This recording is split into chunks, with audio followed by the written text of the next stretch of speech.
ન્યાયપાલિકાની ચૂંટણીમાં ચાલુ મતદાન ઈવીએમમાં ક્ષતિ જોવા મળી છે। વિસ્તારમાં આંગણવાડી કેન્દ્ર 1 પર ઈવીએમમાં ક્ષતિ સર્જાઈ। ઈવીએમમાં ભાજપનું બટન જ દબાતું હોવાની મતદારોની ફરિયાદ છે। મતદારોની ફરિયાદને પગલે બીએલઓએ લગાવ્યું બીજું ઈવીએમ।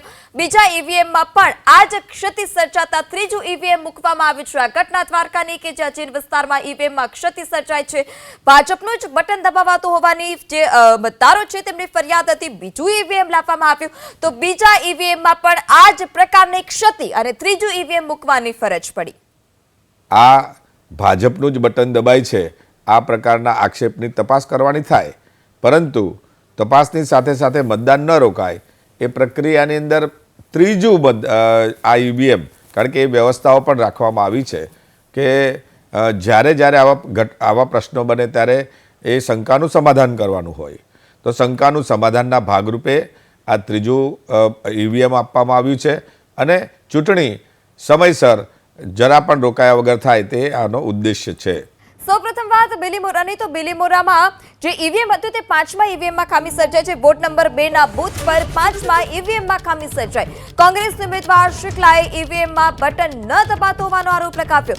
ઈવીએમમાં કોંગ્રેસના ઉમેદવારનું બટન ન દબાતું હોવાનો આરોપ છે અને જેને લઈ ગરબડીનો પણ આરોપ લગાવ્યો। કોંગ્રેસ ઉમેદવારના ગરબડીના આરોપ બાદ પ્રશાસન એક્શનમાં। પ્રશાસને ઈવીએમ મશીન બદલવાની કામગીરી હાથ ધરી। તો 5મું ઈવીએમ મશીન અને આ 5મા ઈવીએમ મશીનમાં ખામી સર્જાઈ છે। ઘટના બિલીમોરાની કે જ્યાં વોર્ડ નંબર 2 ના બૂથ પર 5મા ઈવીએમમાં ખામી સર્જાઈ। કોંગ્રેસ ઉમેદવાર શુક્લાએ ઈવીએમમાં બટન ન દબાતું હોવાનો આરોપ લગાવ્યો।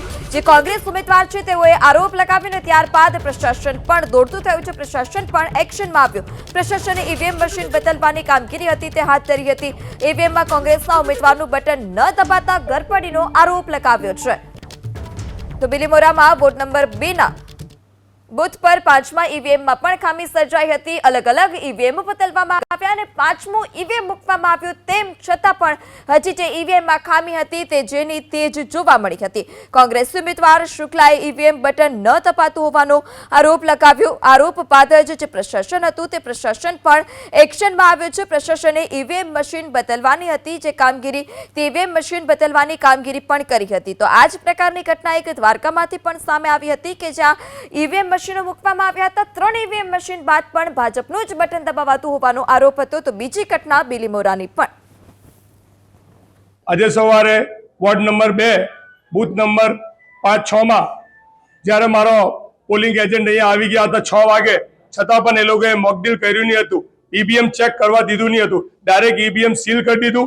સીલ કર્યા પછી એની સાઇન લઈ લીધી અને પછી 2 કલાક પછી અહીંયા મને ખબર પડે છે કે મારું અનુક્રમ નંબર 6 છે ને રાષ્ટ્રીય કોંગ્રેસ પાર્ટીથી હું ઇલેક્શન લડી રહ્યો છે, તો મારો નંબર જે 6 છે એ દબાતો જ નહીં હતો। દબાય છે લાઇટ બાળકથી નહીં, એટલે બાકી બધા કાગળે ઈવીએમ નંબરો ચાલે છે, મારે એ ઈવીએમ ચાલતું નથી, નંબર મારો ચાલતો નથી ને ટોટલ અત્યાર સુધી 2 કલાકમાં વોટિંગ અત્યારે 213 કે 216 કે 13 વોટિંગ થઈ ચૂકી છે ને એમાં મારા વોટર 100 વોટરને વોટ પડ્યા જ નથી। એટલે મારે તો ચૂંટણી અધિકારીને વિનંતી છે અને મારા પક્ષને બી હું પ્રમુખ અને પ્રાંત લેવલ જિલ્લા લેવલે બી કહેવું છું કે લોકો આવે ને અહીંયા એપ્લિકેશન આપે ને આ બૂથનું રીપોલિંગ થાય એવી મારી વિનંતી છે। કેમ કે એનું કારણ છે પહેલેથી જ આ મશીનનો નંબર મારો 6 બગડેલો હતો ને એમાં બી એ લોકોએ મોકડ્રીલ નહીં કર્યો। જો પહેલા જ મોકડ્રીલ થઈ ગયો હોત આ મશીન રિપ્લેસમેન્ટ પહેલા જ થઈ જતે, એ લોકોએ રિપ્લેસમેન્ટ કરવા જ નહીં દીધું। અત્યારે મારા આટલા 2 કલાક પછી રિપ્લેસમેન્ટ કરે, એટલે મારા વોટર્સ તો ક્યાં ગયા એ મારે જોવું છે। એટલે એનું મેં તો પ્રાંત સાહેબને અને ચૂંટણી અધિકારીને વિનંતી કરું કે આ બૂથનું પર્ટિક્યુલર આ બૂથ માટે રી વોટિંગ થાય એની મારી વિનંતી છે।